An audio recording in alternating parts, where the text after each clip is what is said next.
Okay. Now you kind of touched on this earlier.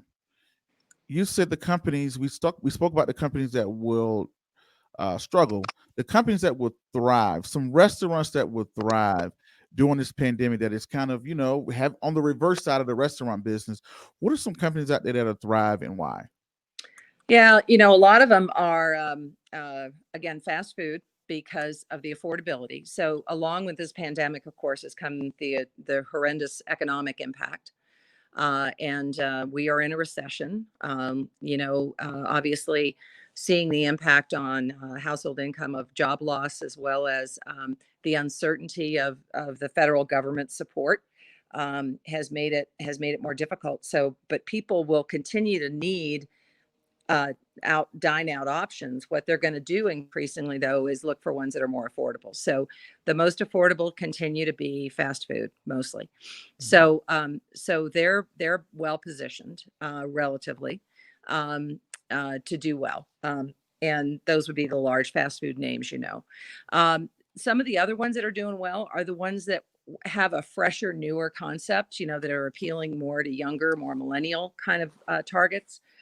Growing concepts like Sweet Green and of course Chipotle and Chipotle has done an amazing job. They've actually thrived through this. I think their stock is at an all-time high now, Mhm. and largely because they are so good not only at meeting the needs of millennial and younger generations, but also because of their digital presence, their ability to really deliver on that promise. So the Chipotles of the world, et cetera, will continue to do well. Casual dining is going to be really struggling. But Mhm. the ones that are known for something, Olive Garden, Steak, Texas Roadhouse, Red Robin, they still have something. They're not just a bar and grill where you used to kind of go and socialize. I mean, I'm going to say your age because you're a younger man than I am.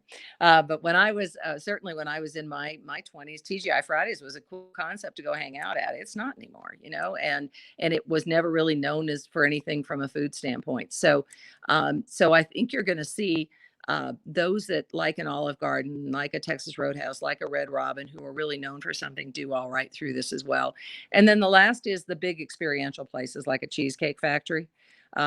I mean, people will still, when they come back out, they're still going to want the full experience. And whatever it is about a Cheesecake Factory, they do a heck of a job of delivering on that. So their biggest issue, of course, is that mall exposure. But people go to the mall to go to cheesecake, so they'll hang in.